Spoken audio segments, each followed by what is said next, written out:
आज की वीडियो में हम एक ऐसी बुक के बारे में बात करने वाले हैं जो हमें लगता है कि आप सबके लिए बहुत जरूरी है। बुक का नाम है the source, power of happy thoughts, जिसे सर्शी ने लिखा है। विचारों की शक्ति पर आधारित इस बुक की 1 करोड़ से भी ज्यादा कॉपीज बिक चुकी हैं। ये बुक विचार नियम नाम से हिंदी में अवेलेबल है और इसके साथ साथ 11 और लैंग्वेजेस में भी अवेलेबल है। सर्शी एक वीकेंड मास्टर हैं। वो कहते हैं सत्य के सभी रास्तों की शुरुआत अलग अलग तरह से होती है, लेकिन सभी के अंत में एक ही समझ प्राप्त होती है। इसी समझ के प्रचार और प्रसार के लिए उन्होंने तेज ज्ञान फाउंडेशन नामक आध्यात्मिक संस्था की नींव रखी। The source, power of happy thoughts किताब को बॉलीवुड सुपरस्टार शाहरुख खान ने लॉन्च किया था। इस किताब की 1-2 खासियत है जो मैं आप लोगों को बताना चाहूँगा। जैसा मैं बता रहा था कि जब मैं सुबह उठता हूँ तो यही सोचता हूँ कि जो मैं करने जा रहा हूँ उसके अंदर कोई अच्छी बात है या नहीं। और मैं बहुत किताबें पढ़ता हूँ।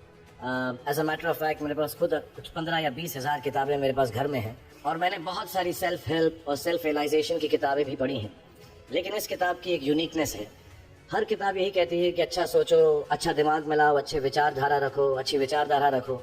लेकिन ये किताब के अंदर बताया गया है कि किस तरह वो विचारधारा आपके अंदर उत्पन्न हो सकती है। And the second unique quality of this book is कि ये सब कहना बहुत अच्छा है कि अच्छी विचारधारा रखो, लेकिन हमारे अराउंड इतनी नेगेटिविटी रहती है, हम हमेशा बुरे ख्याल इंसान को बहुत जल्दी आ जाते हैं। बट ये किताब के अंदर ये भी बताया गया है कि कैसे वो सेंटर को, वो सोर्स को टैप करके हम बुरे ख्यालातों से बचें। तो इस किताब में से 2 पंक्तियाँ आपको बताना चाहूँगा कि हमें लगता है कि विचारों वाला रावण ज़्यादा शक्तिशाली है, पर उसे ताकत कहाँ से मिलती है? उसे ताकत हमसे ही मिलती है, हमारी सोच से मिलती है। इस किताब में उस सोच, उस सोर्स को कंट्रोल करना सिखाया गया है। कल्पना कीजिए एक ऐसे समाज की जहाँ हर इंसान बहुत खुश है और भयमुक्त, चिंता रहित, सहज, सरल और शक्तिशाली जीवन जी रहा है। जहाँ हर इंसान सही डिसीजन लेते हुए खुशी से अपने काम कर रहा है। जहाँ हर इंसान के एक दूसरे के साथ, जीव और प्रकृति के साथ भी मधुर रिश्ते हैं। यकीन नहीं हुआ ना, मगर ऐसा समाज जरूर बन सकता है। अब तक सर्शी ने 200 से भी ज्यादा आध्यात्मिक किताबें लिखी हैं, जो कि पेंगुइन, रैंडम हाउस और हे हाउस जैसे लीडिंग पब्लिशर ने पब्लिश की हैं। उन्होंने परम सत्य पर आधारित जीवन के गहन पहलुओं पर 3000 से भी ज्यादा अधिक प्रवचन दिए हैं और उनके प्रवचनों को सुनकर हजारों लोगों की लाइफ ट्रांसफॉर्म हुई है। इस बुक को 2 पार्ट में डिवाइड किया गया है। पहला पार्ट बताता है कि सोर्स क्या है, सोर्स को कौन एक्सेस कर सकता है और सोर्स को एक्सेस कैसे किया जा सकता है। दूसरा पार्ट बताता है कि कौन से लॉज हैं जिन्हें हमें अपनी लाइफ में अप्लाई करना चाहिए। बुक में 7 लॉज बताए गए हैं जो कि सोर्स को एक्सेस करने और एक सफल जिंदगी जीने के लिए बहुत जरूरी हैं। लेकिन इससे पहले कि आप वीडियो में खो जाएं, अगर आपने अब तक हमारे चैनल को सब्सक्राइब नहीं किया है तो इमीडिएटली कर दें और वीडियो को भी इमीडिएटली लाइक कर दें। हमारी वीडियो ज्यादातर आपको डिटेल में ही मिलेगी, क्योंकि हम कोशिश करते हैं कि कभी भी बुक के कंटेंट पे कॉम्प्रोमाइज ना हो, इसलिए वीडियो को एंड तक देखना बहुत जरूरी है। तो चलिए फिर शुरू करते हैं। The wisdom of the source. प्यार, खुशी और शांति की खोज। बहुत पहले एक सूफी सेंट थी जिनका नाम राबिया था। वो अपनी डीप इंसाइट्स और भक्ति के लिए जानी जाती थी। एक शाम वो अपनी झोपड़ी के बाहर कुछ ढूंढ रही थी। सूरज ढल रहा था और अंधेरा होने वाला था। कुछ लोग उनकी झोपड़ी के पास आए। किसी ने पूछा, तुम क्या ढूंढ रही हो? शायद हम तुम्हारी मदद कर सके। राबिया ने कहा, मेरी सुई खो गई है। उनमें से एक ने कहा, सूरज ढल रहा है, अगर तुम हमें बताओगी कि सुई कहाँ गिरी है तो उसे ढूंढना आसान होगा। राबिया ने कहा, असल में वो यहाँ नहीं गिरी, वो मेरे घर में गिरी है। इस बात पर सब हंसने लगे। तब उनमें से एक ने कहा, अगर सुई तुम्हारे घर में गिरी है तो तुम यहाँ रोड पर क्यों ढूंढ रही हो? राबिया ने कहा, घर में लाइट नहीं है, यहाँ पर अब भी थोड़ी लाइट है, तो मैंने यहाँ पर ढूंढने का सोचा। किसी ने कहा, अगर यहाँ पर लाइट है भी तो हम सुई को यहाँ कैसे ढूंढ सकते हैं, अगर वो यहाँ पर गिरी ही नहीं है। अगर तुम लाइट अपने घर ले आओगे तो तुम सुई को ढूंढ पाओगी। राबिया हंसी और फिर कहा, ये कॉमन सेंस बाहर की दुनिया में लगते हैं, आप कब इसे अपने अंदर की दुनिया में अपनाने वाले हैं? आप लोगों से प्यार की भीख मांगते हैं, आप अपनी सराउंडिंग्स को बदलकर खुशी की आशा करते हैं। अगर चीज आपके अंदर से ही खोई हुई है तो उसे बाहर ढूंढने का मतलब क्या है? लोगों को सोच में छोड़कर राबिया घर वापस आ गई। जब लोग अपने अंदर की खुशी खो देते हैं तब वो मटेरियल दुनिया में खुशी ढूंढने लगते हैं। बाहरी चीजों में सेटिस्फैक्शन इंस्टेंट है लेकिन टेम्परेरी है। होम कंज्यूमर प्रोडक्ट इंडस्ट्री इस इंसानी कंडीशन को अपने फायदे के लिए इस्तेमाल करती है। वो वैसे प्रोडक्ट्स बेचते हैं जिनकी लोगों को इतनी जरूरत नहीं होती, लेकिन वो उन्हें कन्विंस करते हैं कि ये उनके फुलफिलमेंट की सेंस को बढ़ाएगा। एग्जाम्पल के लिए अगर आप नहाने के लिए साबुन का इस्तेमाल करेंगे तो आप और ज्यादा सुंदर और खुश दिखेंगे। तो हमारी असली आइडेंटिटी ब्रांड्स में इन्वेस्टेड है। खुशी, प्यार और शांति जो कि अंदर की क्वालिटीज हैं, वो बाहरी चीजों में इन्वेस्टेड है। जब आप असली प्रेम, खुशी और शांति को अंदर ढूंढते हैं तो आपको पता चलता है कि सोर्स आपके अंदर है। बाहरी चीजें परछाई जैसी हैं, वो कभी भी परमानेंट फुलफिलमेंट नहीं दे सकती। आपकी बाहरी दुनिया आपके अंदर की दुनिया को ही रिफ्लेक्ट करती है। जब आप जीवन के सोर्स से कनेक्ट होते हैं तब आपका जीवन ऑटोमेटिकली प्रेम, खुशी और शांति से भर जाता है। जब आप ये समझेंगे कि आप अपने एक्शन से असल में क्या ढूंढ रहे हैं तो आपको पता चलेगा कि आप 3 ही बातें चाहते हैं, प्रेम, खुशी और शांति। ये हर एक इंसान की असली चाहत है। सच्चाई ये है कि प्रेम, खुशी और शांति हर एक की जिंदगी का अल्टीमेट गोल है। तो फिर क्यों लोग असली खुशी से दूर रहते हैं और अपनी पूरी जिंदगी में सफर करते हैं?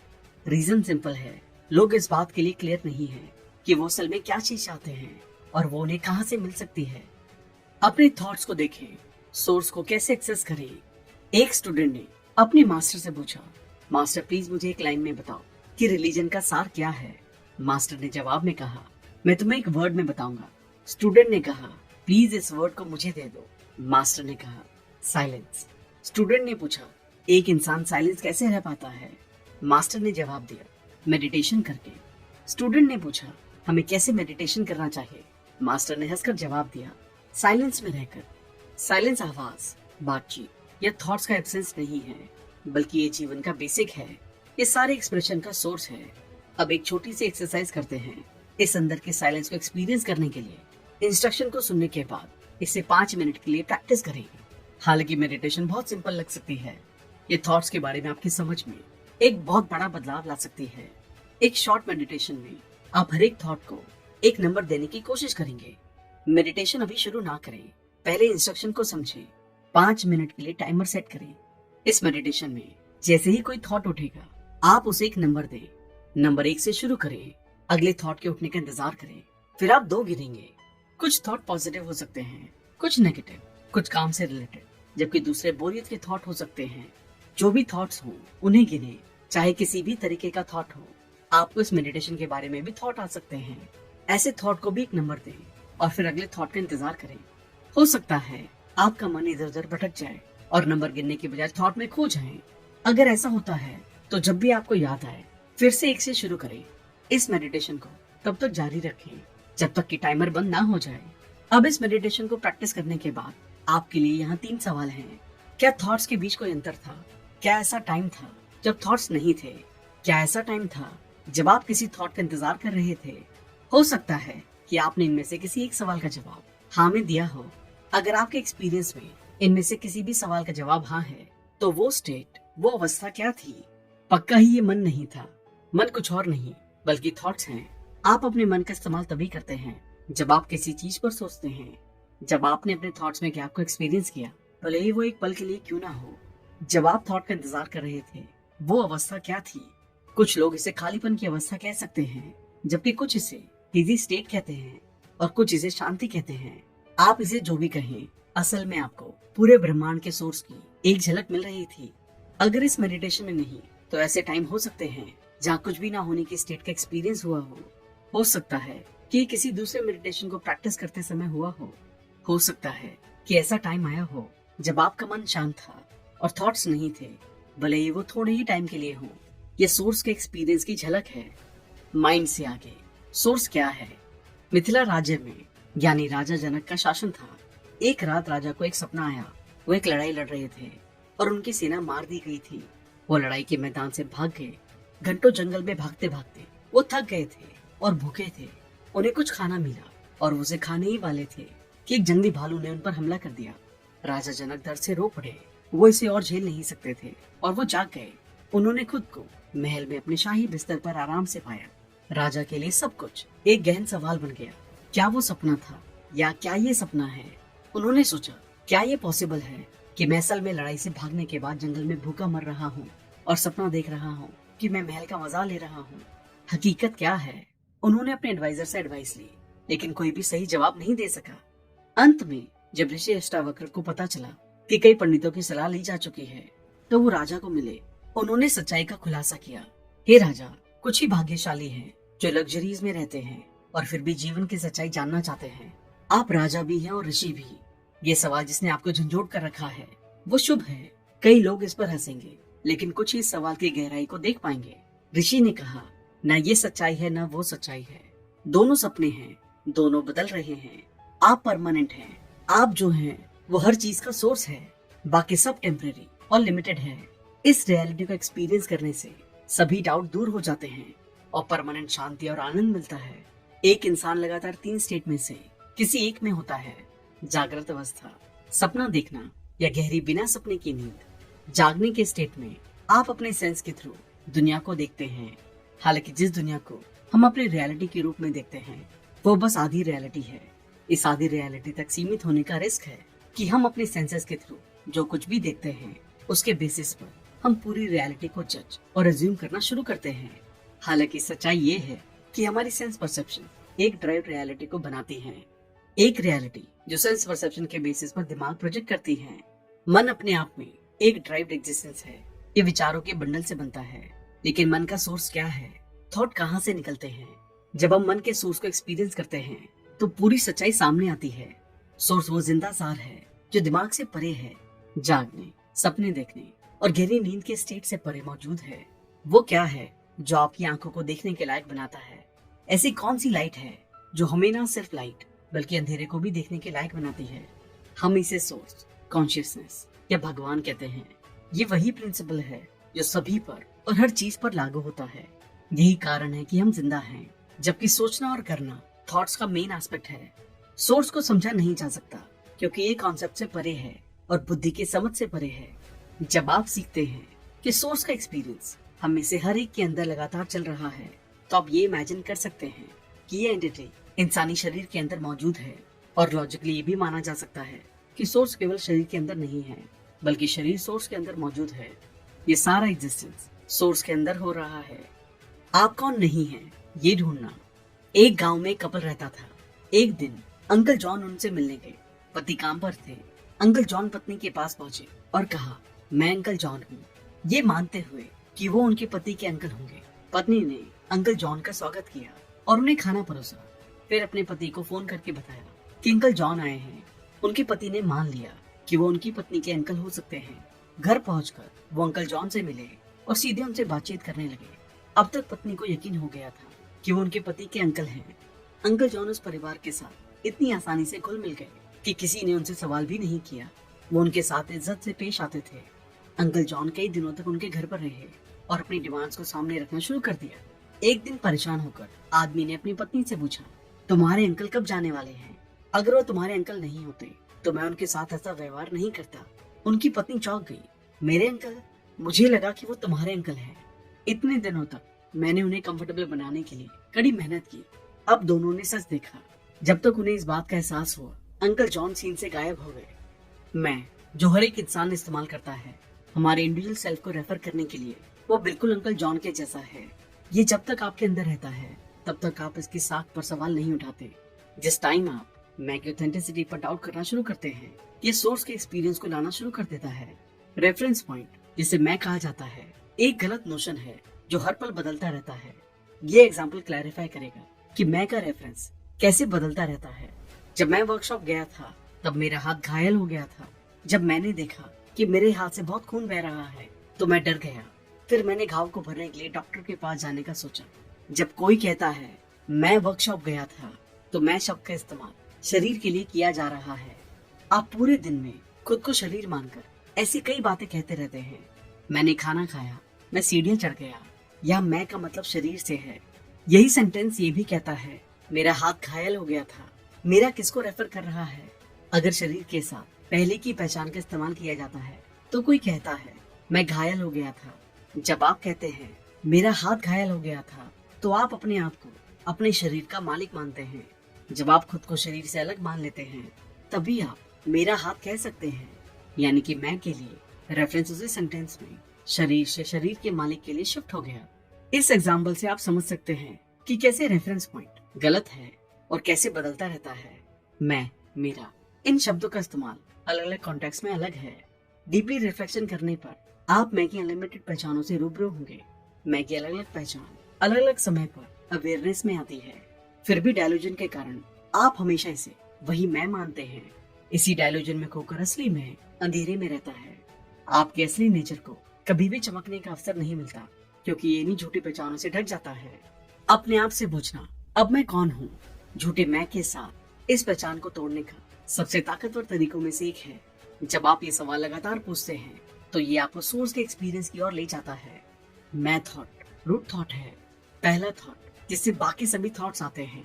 जब आप पूछते हैं अब मैं कौन हूँ, बाकी सभी थॉट्स को रेस्ट दे दिया जाता है। बाकी सभी आइडेंटिफाइंग थॉट्स को खत्म करने के बाद ये सवाल अब मैं कौन हूँ सोर्स की स्टिलनेस में भी डिसॉल्व हो जाएगा। यही कारण है कि आप किसी भी स्थिति में मैं की सच्चाई की तलाश करके थॉट से परे सही तरीके से आगे बढ़ सकते हैं। आप इसका यूज तब शुरू कर सकते हैं जब कोई नेगेटिव थॉट जैसे लालच, दुख, रिजेक्शन आता है। अपने आप से पूछें, ये थॉट किसके पास आया है? आप इन नेगेटिव थॉट्स का भी जवाब दे सकते हैं। कौन डर रहा है या कौन ठुकराया हुआ महसूस कर रहा है? आपका जवाब शायद होगा मैं। फिर अगला सवाल पूछिए, लेकिन अभी ये मैं कौन है? यहाँ मैं कहाँ है? क्या ये शरीर में है? क्या ये थॉट में है? जब आप इस तरह से इंट्रोस्पेक्ट करेंगे तो थॉट डिसॉल्व हो जाएंगे। जब थॉट्स मर जाते हैं तो सोर्स बैकग्राउंड में साइलेंट स्टिलनेस के रूप में आता है। कुछ टाइम के बाद एक और थॉट आ सकता है। आप फिर अपने आप से पूछेंगे, अब ये थॉट किसके पास आया है? जवाब होगा मेरे पास। एक बार आप फिर पूछेंगे, अब मैं कौन हूँ? जब मन गिरता है तो सोर्स का पता चलता है। सोर्स हमेशा मौजूद है, थॉट उसे घेर लेते हैं। मेडिटेशन की प्रैक्टिस से तो सोर्स खुद को एक्सपीरियंस करता है। जब आप अपने आप से पूछते हैं अब मैं कौन हूँ, आप इसका जवाब इंटेलेक्चुअली दे सकते हैं, मैं ये हूँ या मैं ये नहीं हूँ। हालांकि जो कुछ भी आप मेमोरी से लाते हैं वो पास्ट है। आप ये जानने में इंटरेस्ट रखते हैं कि मैं इस समय कौन हूँ, इसलिए आप शब्दों को इस्तेमाल करते हुए मेमोरी से इस सवाल का जवाब नहीं दे सकते। ये सवाल आपको उस मैं की खोज करने के लिए मजबूर करता है जो भी मौजूद है। आप पहले के नोशन और एक्सपीरियंस से परे जाते हैं कि ये मैं अब किसकी ओर इशारा कर रहा है। जैसे जैसे प्रैक्टिस आगे बढ़ती है, मन इसे रेडीमेड जवाब देने का एक मैकेनिकल रिचुअल बना सकता है। मन की इस आदत को तोड़ने के लिए शब्दों से भरे क्यूरियोसिटी की फीलिंग में गहराई तक जाने की कोशिश करें, भले ही वो कुछ सेकंड के लिए क्यों ना हो। कौन है जो पूछ रहा है? एक और अच्छा सवाल है जो आपको फिक्स्ड जवाबों से परे ले जाता है। जब भी कोई थॉट उठता है तो आपको उस पर समय बिताने की जरूरत नहीं है। जैसे ही आपको लगे कि ये थॉट आपके मन में उठ रहा है, वैसे ही थॉट को पास होने दें। उसी टाइम पूछे, ये थॉट किसके पास आया है? ये थॉट कहाँ से उठ रहा है? अगर ये मैं के अंदर उठ रहा है तो ये मैं कौन है? अगर आपको ये मुश्किल लगता है तो अपने आप से पूछे, इसे कौन मुश्किल पा रहा है? अगर जवाब है मुझे ये मुश्किल लग रहा है, तो पूछे ये मैं कौन है? इसको बार बार प्रैक्टिस करें। आप ये भी कंक्लूजन निकाल सकते हैं कि अगर आपके मन में कोई थॉट नहीं है तो आपका मन खाली है। ये आपको ये भी विश्वास करने के लिए गुमराह कर जाता है कि अगर आपके मन में कुछ भी नहीं है तो उस समय मेडिटेशन जारी रखने का कोई मतलब नहीं है। मेरे पास कोई थॉट नहीं है, ये भी एक थॉट है। जब ये थॉट आए तो एक स्टॉप ले और पूछे कि किसके पास कोई थॉट नहीं है। मैं के नेचर में इंट्रोस्पेक्शन एक मेडिटेशन सेशन तक सीमित नहीं होना चाहिए जिसमें आप किसी जगह पर आंखें बंद करके बैठे हों। ये तब भी जारी रह सकता है जब आप चल रहे हो, काम कर रहे हो या डेली एक्टिविटीज कर रहे हो। ये आपको दिन में कई बार सोच तक पहुंचा देता है। आप सवाल करना जारी रख सकते हैं, कौन दुखी हुआ, कौन खुश हुआ, कौन गुस्सा हुआ। ऐसा हर सवाल आपको वापस सोर्स तक ले जाएगा। Living with the source, law of creation, निर्माण का नियम। हम सभी अपने खुद के जीवन के एक्सपीरियंस के क्रिएटर हैं। ये एक यूनिवर्सल लॉ के अनुसार है जिसका नाम है लॉ ऑफ क्रिएशन, जो कहता है फिजिकल प्लेन में इस दुनिया में कुछ भी बनने से पहले ये मेंटल प्लेन में सोर्स से बनाया जाता है। ये क्रिएशन का फंडामेंटल प्रोसेस है। इसे एक्सपीरियंस करने के लिए आपको पहले इसे सोचना चाहिए। आपको ये सोचने की आदत हो सकती है कि जीवन आपके साथ होता है और आप बस जीवन पर रिएक्ट करते हैं। सच तो ये है कि आपके विचार बहुत ही शक्तिशाली होते हैं। वो आपको आपकी असलियत बताते हैं और आपके जीवन को आकार देते हैं। एक फर्टाइल फील्ड को इमेजिन करें जो जीवन के फील्ड को रिप्रेजेंट करता है, थॉट्स के बीच की तरह, और अपने हाईएस्ट पोटेंशियल को पाने के लिए बढ़ते हैं। सोर्स वो फील्ड है जो उन थॉट्स को जीवन देता है। सोर्स के फील्ड में आप जो कुछ भी बोएंगे वो मैनिफेस्ट होगा। गरीबी के थॉट्स बो और आप अपने आप को गरीब पाएंगे। उसी लॉ के अकॉर्डिंग अगर आप सोर्स की फील्ड में अबंडेंस, सक्सेस, खुशी, प्यार और हेल्थ के बीज बोते हैं तो आप उन्हें अपने जीवन में एक्सपीरियंस करेंगे। सोर्स जीवन का ओशन है जहाँ से सब कुछ निकलता है। सोर्स में जो कुछ भी निकलता है वो बिना किसी बायस के मैनिफेस्ट होता है। कुछ लोगों का मानना है कि उनके बेस्ट इंटेंशंस या बेस्ट एफर्ट के बावजूद उनके साथ हमेशा बुरी चीजें होती हैं। जब टिकट काउंटर पर उनकी बारी होती है तो टिकट बिक जाती हैं। एक बार जब वो थॉट्स की शक्ति को समझ जाते हैं और अपने नेगेटिव थॉट्स को पॉजिटिव थॉट से बदल देते हैं तो उन्हें पता चलता है कि दुनिया उनका सपोर्ट करने लगती है। इस तरह की सोच के साथ यहाँ तक कि जब वो मूवी थिएटर में टिकट काउंटर के पास पहुंचते हैं और टिकट बिक जाते हैं तो वो मैजिक को एक्सपीरियंस करेंगे, जैसे किसी अजनबी द्वारा टिकट देना जिसने उन्हें खरीदा और पाया कि वो उनका यूज नहीं कर सकता। तो क्या मतलब केवल उनके सोचने का तरीका। हमारे दुखों का मेन कारण हमारे सोचने का तरीका है। जो लोग अपने दिमाग को ट्रेन करने की इम्पोर्टेंस को पहचानते हैं वो वास्तव में न केवल खुद को बल्कि दुनिया को बेहतर बनाने के लिए ट्रेनिंग लेते हैं।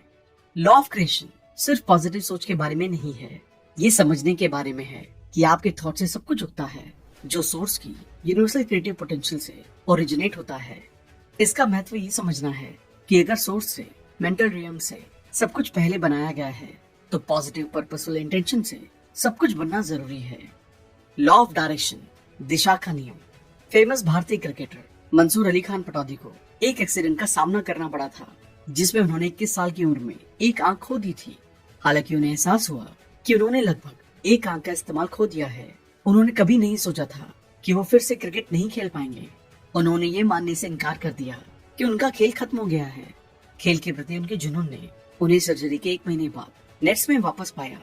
एक आंख का लॉस विजुअल पर्सपेक्टिव और डेप्थ में जजमेंट के डिसीजन में लॉस की ओर ले जाती है। फिर भी वो अपनी बल्लेबाजी को सही करने की अपनी चुनी हुई दिशा में कायम रहे। उन्होंने लंबे समय तक प्रैक्टिस की। उन्होंने कहा, पहले तो मैं गेंदबाजी की लंबाई बिल्कुल भी पिक नहीं कर सका। फिर मैं एक तरह के समझौते पर पहुंच गया, लेकिन मुझे अपने हैंडीकैप के साथ पूरी तरह सहमत होने का दावा करने में 5 साल लग गए। उनके जुनून और लगातार इरादे ने उन्हें अंतर्राष्ट्रीय क्रिकेट में वापस ला दिया, जहाँ वो भारत के सबसे सबल क्रिकेट कप्तानों में से एक बन गए। लॉ ऑफ क्रिएशन के बारे में जानने के तुरंत बाद ज्यादातर लोग ये सवाल पूछते हैं, वो ये है, अगर चीजों को रियलिटी में लाने से पहले थॉट्स के दायरे में बनाया जाता है तो क्या जो भी थॉट्स मैं सोचता हूँ वो रियलिटी बन जाता है। हर एक थॉट जो होता है वो किसी न किसी रूप में जीवन को इन्फ्लुएंस करता है, लेकिन हर एक थॉट अपने आप मैनिफेस्ट नहीं होता। सिर्फ वही थॉट अपने आप को फिजिकल रियलिटी में बदलते हैं जो कॉन्शियसली डायरेक्ट होते हैं और उनके साथ अवेयरनेस और पैशन दोनों जुड़े होते हैं। यही कारण है कि लॉ ऑफ डायरेक्शन को समझना जरूरी है, जो कहता है जब आप अपने थॉट्स को कॉन्शियसली और पैशनेटली डायरेक्ट करते हैं तो वो मैनिफेस्ट होते हैं। इस लॉ को 2 एस्पेक्ट्स में बांटा जाता है। पहला ये है कि आपको उन थॉट्स के प्रति कॉन्शियस रहना चाहिए जो सोर्स से क्रिएट होते हैं। उन्हें अपनी फिजिकल रियलिटी में मैनिफेस्ट करने के लिए आपको उन्हें अपने दिमाग में अवेयरनेस के साथ रखना चाहिए और उन्हें क्लैरिटी के साथ डायरेक्ट करना चाहिए। लॉ का दूसरा एस्पेक्ट फीलिंग की ताकत से डील करता है। सिर्फ वही विचार मैनिफेस्ट होते हैं जो आपके पैशन और इंटेंशन से पावर्ड होते हैं। हम सभी ने कुछ हद तक फ्यूचर के बारे में सपना देखा है।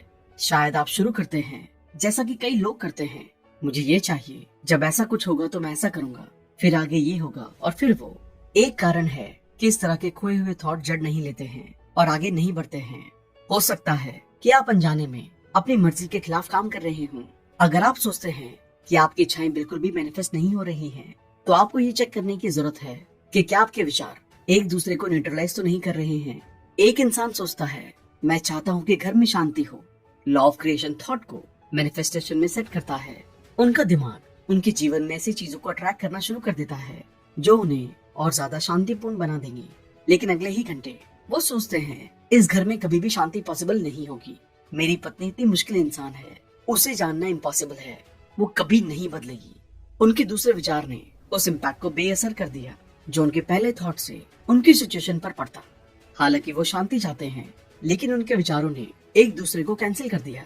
वो नहीं जानते कि एक नेगेटिव थॉट कितना महंगा होगा और वो इन सर्कमस्टांसेस में अपने पॉजिटिव थॉट के फल का आनंद नहीं ले पाएंगे। इससे क्लियरली सोचना जरूरी हो जाता है। अगर आप एक ऐसा घर चाहते हैं जो परमानेंटली पीसफुल हो, तो आप इसे तब तक पा सकते हैं जब तक कि कोई दूसरा थॉट इसमें इंटरफेयर ना करे। अपने विचारों से अवेयर होना और उन्हें प्यार, खुशी, हेल्थ, पैसा और शांति से भरे जीवन की ओर डायरेक्ट करना जरूरी है। जिस टाइम आप एक क्लियर थॉट सोचते हैं, आप उस थॉट को पूरा करने के लिए हर जरूरी चीज को ट्रैक करना शुरू कर देते हैं। तब आपकी फीलिंग की शक्ति इस प्रोसेस को तेज करने के लिए मेन सोर्स का काम करती है। क्योंकि लॉ ऑफ क्रिएशन इनविजिबल तरीके से काम करता है, इंसान अपने विचारों को पैशन की ताकत देना भूल जाता है।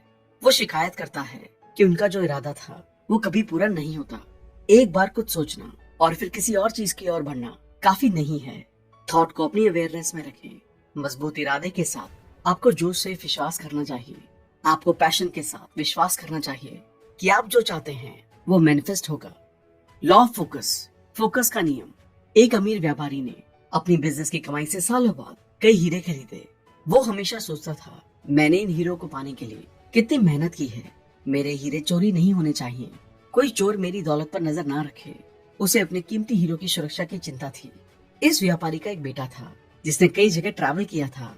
उन्होंने अपने ट्रैवल के दौरान कई यूनिक, रेयर और प्राइसलेस पत्थर जमा किए थे। लड़का भगवान का धन्यवाद करता और प्रार्थना करता, प्रभु मैंने इन सभी पत्थरों को कई जगह ट्रैवल करके जमा किया है। मुझे इनमें से हर एक पसंद है। ये हमेशा मेरे पास ही रहने चाहिए। उसी शहर में एक चोर था। पिछले कई दिनों से वो एक ही थॉट से चिपका हुआ था, मैंने कई छोटी चोरी की है। अब एक बड़ा हाथ मारने का समय है ताकि मैं बड़े बदमाशों की लीग में शामिल हो सकूं और अपने चोरों के ग्रुप में इज्जत हासिल कर सकूं। लोकल पुलिस इंस्पेक्टर सोचता था, मैंने कई छोटे बदमाशों को पकड़ लिया है। मुझे अब एक बड़े अपराधी को पकड़ना है और चोरी के एक बड़े मामले को सुलझाना है ताकि मेरी प्रमोशन हो सके। तब मैं हीरो बनूंगा और शहर की चर्चा बनूंगा। व्यापारी की पत्नी की इच्छा थी, मुझे अपने माता पिता से मिले हुए काफी समय हो गया। मुझे कुछ दिनों के लिए उनसे मिलना चाहिए। इस सिचुएशन में आइए अब देखते हैं कि उनके थॉट्स ने कैसे फंक्शन किया। चोर ने जल्द ही शहर के अमीर इलाकों की तलाशी शुरू कर दी। उसे व्यापारी की हवेली अच्छी लगी। प्लान के अकॉर्डिंग वो एक रात उसकी हवेली में घुस गया। उस रात चोर ने व्यापारी की हवेली में चोरी की। उसने तिजोरी तोड़ दी और व्यापारी के गहने, हीरे और पैसे लूट लिए। ये आश्चर्य की बात थी कि चोर ने व्यापारी के बेटे के एक भी पत्थर को नहीं छुआ। चोरी के बाद व्यापारी सदमे में था। उसने जीवन के लिए अपने उत्साह को खो दिया। उसका सबसे बड़ा डर सच हो गया था। इस डकैती का मामला उस इंस्पेक्टर को सौंपा गया था जिसने एक बड़े अपराधी को पकड़ने का सपना देखा था। जल्द ही पुलिस इंस्पेक्टर ने चोर को पकड़ लिया और खुद को प्रमोशन दिलवाया जिसका उसने सपना देखा था। इस बीच व्यापारी को कोर्ट में समय बिताना पड़ा और मामले को खत्म करने के लिए पुलिस से संपर्क करना पड़ा। इस वजह से क्योंकि वो घर पे कम रहता था, उसने अपनी पत्नी को उसके माता पिता से मिलने भेज दिया। इससे ये पता चलता है कि उन सबकी प्रेयर उनके विश के अकॉर्डिंग मैनिफेस्ट हुई। आइए अब कहानी के सीक्रेट पर एक नजर डालते हैं। कहानी में समझने वाली बात यह है कि व्यापारी को उस पर ध्यान लगाना चाहिए जो वो चाहता है, ना कि उस पर ध्यान लगाना चाहिए जो वो नहीं चाहता। लॉ ऑफ फोकस कहता है कि आप जो चाहते हैं उस पर ध्यान लगाइए, ना कि उस पर जो आप नहीं चाहते। तो इसे करना शुरू करें। लॉ ऑफ रेजोनेंस, अनुनाद का नियम। एक दिन सारे एम्प्लॉयज ऑफिस पहुंचे और उन्होंने एंट्रेंस गेट पर एक बड़ी एडवाइस लगी हुई देखी जिसमें लिखा था, जिस इंसान ने इस कंपनी में आपकी ग्रोथ में बाधा डाली है उसकी कल डेथ हो गई है। हम आपको ऑफिस के एक पार्ट में दी जा रही अंतिम संस्कार की प्रेयर में शामिल होने के लिए इनवाइट करते हैं। वो सभी दुखी थे क्योंकि उनके कलीग की डेथ हो गई थी, लेकिन कुछ समय बाद उन्हें ये जानने की क्यूरियोसिटी हुई कि वो इंसान कौन है जिसने उनकी ग्रोथ में बाधा डाली थी। ऑफिस के आसपास लोगों की भीड़ जमा होने लगी तो लोगों का एक्साइटमेंट और बढ़ गया। हर कोई सोच रहा था, कौन है ये शख्स जो मेरी ग्रोथ में रुकावट था। एक के बाद एक एम्प्लॉयज ये देखने के लिए लाइन में लगे कि ये कौन है। जिसने भी अंदर देखा वो दंग रह गया, मानो किसी ने उनकी आत्मा की गहराइयों को छुआ हो। ऑफिस के अंदर एक शीशा था। जिस भी इंसान ने अंदर देखा तो उन्हें अपना ही रिफ्लेक्शन दिखा और इससे वो चौंक गए। वो इसे मजाक समझकर नाराज हो गए, लेकिन फिर शीशे के पास रखे मैसेज को पढ़कर वो शांत हो गए। उसमें लिखा था, सिर्फ एक ही इंसान है जो ग्रोथ की लिमिट सेट करने के काबिल है, वो आप ही हैं। आप अकेले इंसान हैं जो आपके जीवन को बदल सकते हैं। आप अकेले ही अपनी खुशी और अपनी सफलता को इन्फ्लुएंस कर सकते हैं। आप अकेले हैं जो अपनी मदद कर सकते हैं। जब आप बदलते हैं तो आपकी जिंदगी बदल जाती है। ये लॉ ऑफ रेजोनेंस के अकॉर्डिंग है, जिसमें कहा गया है, दुनिया वैसी नहीं है जैसी आपको दिखती है, दुनिया वैसी है जैसे आप दुनिया के बारे में विचार रखते हैं। लॉ ऑफ अबंडेंस, बहुतायत का नियम। एक बहुत गरीब परिवार से बिलोंग करने वाले 5 भाई थे। उनके पिता एक फ्यूल स्टेशन अटेंडेंट थे जिनका काम स्टेशन पर आने वाली गाड़ियों में फ्यूल भरना था। पिता गरीब जीवन जीते थे। वो हमेशा कहते थे, मैं इतना गरीब क्यों हूँ, मेरे दुख का अंत कब होगा। उनकी मौत बहुत दुखद हुई थी। 5 लड़कों को फ्यूल स्टेशन पर नौकरी ऑफर की गई ताकि वो अपने परिवार को सपोर्ट कर सके। उन्हें बहुत ही कम सैलरी दी जाती थी।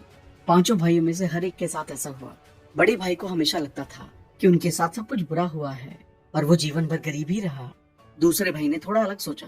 उसने अपने आप से कहा, एक दिन मेरे पास एक कार होगी, लेकिन स्ट्रगल कब खत्म होगा? और वो थोड़े सक्सेसफुल बने और कई सालों के स्ट्रगल के बाद एक कार के मालिक होने में सफल रहे। तीसरे भाई का ध्यान सिर्फ एक कार के मालिक होने से ज्यादा था। वो एक फ्यूल स्टेशन का मालिक बनना चाहता था। इसमें कुछ समय लगेगा, लेकिन ये ठीक है, उसने खुद से कहना जारी रखा। कुछ ही सालों के अंदर उनके पास न केवल कई कारें थी, बल्कि एक फ्यूल स्टेशन भी था। चौथा भाई सबसे एम्बिशियस था। उनका ध्यान स्मूथ सक्सेस पर नहीं था। उनके थॉट थे, ये फ्यूल कहीं से आ रहा होगा, मैं उस सभी फ्यूल के सोर्स का मालिक बनना चाहता हूँ। अपनी गहरी इच्छा के कारण वो ऑयल रिफाइनरी के मालिक बन गए। पांचवा भाई जो सबसे बुद्धिमान था, उनका ध्यान मटेरियल पोजीशन पर नहीं था। उन्होंने इस सब के सोर्स की खोज की। उनके थॉट थे, जीवन का सोर्स क्या है? कुछ लोग गरीब क्यों होते हैं और दूसरे क्यों नहीं होते? इसका कोई ना कोई कारण रहा होगा। मेरे पिता ने कभी क्या कोई सबक नहीं सीखा? मैं खुश रहना सीखना चाहता हूँ। ये भाई पहले फ्यूल स्टेशन पर और फिर दूसरी जगह पर कई बुद्धिमान लोगों से मिला। उन्होंने एक बुद्धिमान इंसान के साथ काम करना शुरू कर दिया और खुद एक महान टीचर बन गए। उनके पास जीवन के सभी सबसे अमीर लोगों तक पहुंच थी। उन्होंने जीवन के सीक्रेट को समझने के बाद अपने पैसे और ज्ञान को दूसरों की सेवा में इस्तेमाल करना चुना। लॉ ऑफ अबंडेंस सिंपली कहता है, हर किसी के लिए हर चीज की अबंडेंस है। ध्यान दें कि सेंटेंस में कहीं भी कोई भी एक्सेप्शंस नहीं रखी गई है।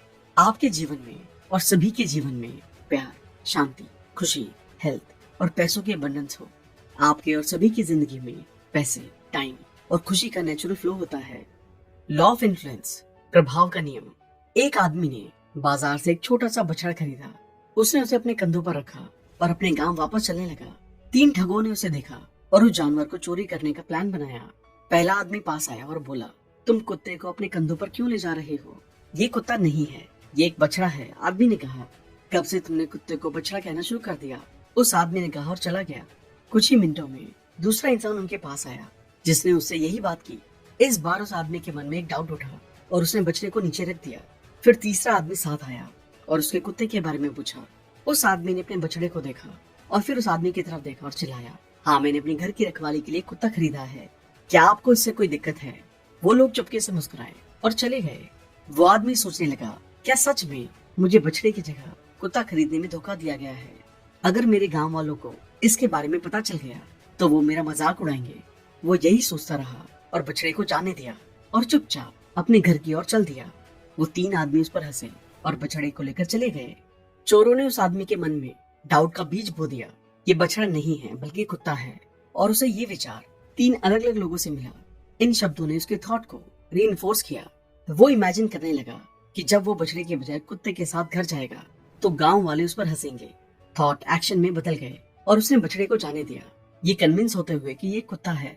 हमारी जिंदगी में ठीक ऐसा ही होता है। मीडिया, टीचर्स, दोस्त सभी हमें अपने थॉट्स दे रहे हैं। थॉट केवल दिए नहीं जा रहे हैं, बल्कि हम पर इस तरह से थोपे गए हैं कि हमें उसकी रियलिटी के बारे में कोई डाउट नहीं है, क्योंकि वो एक पॉपुलर रिलायबल सोर्स से आते हैं। इसकी वजह से हम सब मानते हैं कि वो सच है। इसलिए हमारे शब्द और हमारे एक्शन अंधविश्वास में सब कुछ फॉलो करते हैं। क्या आपकी जिंदगी दूसरों के थॉट से इन्फ्लुएंस हो सकती है? क्या दूसरों की पसंद आपको प्रभावित कर सकती है? लॉ ऑफ इन्फ्लुएंस के पास इन सभी सवालों का जवाब है। इसमें कहा गया है, एक इंसान पर दूसरों के विचारों का असर तब तक नहीं होता जब तक वो उसे होने नहीं देता। लॉ ऑफ इंटीग्रिटी, सत्यनिष्ठा का नियम। पहले 6 लॉज 7वें के बिना अधूरे हैं। ये लॉ दूसरों को इंटीग्रेट करता है। अपने थॉट्स और फीलिंग के साथ अपने वर्ड्स और एक्शन को अलाइन करने के साथ इंटीग्रिटी आती है। आपकी फीलिंग्स और थॉट्स आपके वर्ड्स और एक्शन में रिफ्लेक्ट होते हैं। एग्जाम्पल के लिए, एक इंसान को चोरी करने के लिए पनिशमेंट दी जाएगी। वो केवल यह कहकर पनिशमेंट से बच नहीं सकता कि वो पनिश नहीं होना चाहता। पनिशमेंट उसकी चोरी का रिजल्ट है। एक्शंस के रिजल्ट को बदलने के लिए जो आप कर रहे हैं उसे बदलना होगा। एक्शन को बदलना होगा। आप जो कर रहे हैं उसे बदलने के लिए आपके थॉट्स और फीलिंग्स को बदलना होगा। लॉ ऑफ इंटीग्रिटी थॉट के बाकी सभी लॉज को जोड़ती है। ये लॉ कहता है, अपने हाईएस्ट पोटेंशियल को पाने के लिए अपनी फीलिंग्स, थॉट्स, वर्ड्स और एक्शन को अलाइन करें। तो ये थे द सोर्स बुक से 7 लॉज, जिन्हें समझने के बाद आई एम श्योर आपको बहुत सारी डीप इंसाइट मिली होंगी। लेकिन इन्हें अपनी लाइफ में अपनाना ना भूलें, तभी लाइफ पूरी तरह से बदल पाएगी। इसके अलावा भी इस बुक में और भी बहुत सी ऐसी बातें हैं जो आपके जीवन में पॉजिटिव चेंज ला सकती हैं। अब हम तेज ज्ञान के फाउंडेशन के बारे में और डिटेल में जानते हैं। खुशी की भावना आपके विचारों पर निर्भर करती है। सोचें, अगर आपके विचारों में आनंद ही आनंद है तो आप अपने जीवन में भी आनंद पाएंगे। तेज ज्ञान फाउंडेशन मानव समाज में ऐसे शुभ विचारों की क्रांति लाने के लिए स्थापित की गई एक संस्था है। तेज ज्ञान फाउंडेशन एक चैरिटेबल ट्रस्ट है, तकरीबन 20 सालों से कार्यरत। इस संस्था का मुख्य लक्ष्य है उत्तम विकसित समाज का निर्माण करना, यानी कि ऐसा समाज जहाँ दुनिया का हर इंसान आनंदित है, वो अपनी उच्चतम भावना को खोलते हुए, सही डिसीजन लेते हुए, दूसरे जीवों और प्रकृति के साथ तालमेल बिठाते हुए आनंद से जीवन जी रहे हैं। इस लक्ष्य को पाने के लिए इस संस्था में जीवन के 5 भाग जैसे शारीरिक, मानसिक, सामाजिक, आर्थिक और आध्यात्मिक विकास पर काम होता है। शारीरिक स्तर पर काम करने के लिए होलिस्टिक हेल्थ कैंप्स और मानसिक विकास के लिए अलग अलग प्रोग्राम्स होते हैं, जिसमें हर उम्र के लोग शामिल होते हैं। दुनिया में शांति के लिए भी इस संस्था द्वारा बहुत से प्रोग्राम ऑर्गेनाइज किए जाते हैं, जो सर श्री की टीचिंग्स पर ही आधारित होते हैं। इस संस्था की स्थापना सर श्री द्वारा 1998 में की गई। तेज ज्ञान फाउंडेशन का बेसिक एलिमेंट यानी कि समझ है। सब मान्यताओं का खेल है, सब अपने आप में कंप्लीट हैं। समझ आने से ही दुख का कारण बनने वाली सभी गलत मान्यताएं, धारणाएं टूट सकती हैं। तेज ज्ञान फाउंडेशन में हर स्तर के लोगों के लिए बड़े पैमाने पर गर्भ संस्कार से लेकर मृत्यु उपरांत जीवन तक के सभी विषयों पर मार्गदर्शन मिलता है। अब तक 1 लाख से भी ज्यादा अधिक लोगों ने महाआसमानी परम ज्ञान शिविर का लाभ लिया है। तेज ज्ञान फाउंडेशन द्वारा हर साल महाआसमानी शिविर आयोजित किया जाता है। ये कैंप संपूर्ण रूप से सर श्री की शिक्षाओं पर आधारित है। इस कैंप का उद्देश्य है विश्व का हर इंसान मैं कौन हूँ इस सवाल का जवाब जानकर परम आनंद में स्थापित हो जाए। पुणे शहर के भारी क्षेत्र में पहाड़ों और निसर्ग के असीम सौंदर्य के बीच बसे हुए मनन आश्रम पर ये कैंप ऑर्गेनाइज किया जाता है। तेज ज्ञान का आनंद आप महाआसमानी परम ज्ञान शिविर में भाग लेकर ही कर सकते हैं। लॉकडाउन के बाद से ये शिविर ऑनलाइन भी लिया जाता है। तेज ज्ञान फाउंडेशन की विशेषता है सिस्टम फॉर विजडम, यानी कि ज्ञान प्रदान करने की अनोखी कार्य प्रणाली, जहाँ एक निश्चित कार्य पद्धति द्वारा विशिष्ट क्रम से धीरे धीरे कदम बढ़ाते हुए सहजता से ज्ञान दिया जाता है। अगर आप भी अपना जीवन तेज ज्ञान के प्रकाश में आनंदमय और सबल बनाना चाहते हैं, तो महाआसमानी शिविर में अवश्य भाग लें। आप ये किताब पढ़ सकते हैं या इससे बेहतर ई बुक के दाम पर एक डिजिटल कोर्स में भाग ले सकते हैं, जहां आपको किताब मुफ्त मिलेगी। एक डिजिटल कोर्स का संचालन तेज ज्ञान ग्लोबल फाउंडेशन के प्रशिक्षणों द्वारा सर श्री की शिक्षाओं के आधार पर किया जाता है। अगर आप इस 5 दिवसीय कोर्स में भाग लेकर हैप्पी थॉट्स की शक्ति का उपयोग करने के साथ साथ सोर्स के 7 नियमों में महारत हासिल करना चाहते हैं, तो नीचे दिए गए लिंक पर क्लिक करें। थैंक यू दोस्तों, आई होप ये वीडियो आपको पसंद आई होगी। आई होप आप इस किताब के सभी लेसन को अपनी लाइफ में अपनाकर अपनी लाइफ को और भी बेहतर तरीके से जी पाएंगे। आप इस बुक को ऑर्डर करके और भी डिटेल में पढ़ सकते हैं। अगर आपने अब तक हमारे चैनल को सब्सक्राइब नहीं किया है, तो इमीडिएटली चैनल को सब्सक्राइब और वीडियो को लाइक और कमेंट भी करते हैं। इससे हमारा मोटिवेशन कंसिस्टेंटली बढ़ता है। आप हमें इंस्टाग्राम पर भी फॉलो कर सकते हैं, जहां हम अलग अलग बुक की नॉलेज को डेली शेयर करते हैं। अगर आप हमसे कोलैबोरेशन या प्रमोशन में हेल्प लेना चाहते हैं, तो हमें ईमेल करें। अगर आपको लगता है वीडियो दूसरों को भी लाइफ में हेल्प कर सकती है, तो सबके साथ इसे शेयर भी करें। जल्दी मिलेंगे और भी बेहतर वीडियो के साथ। Thank you so much.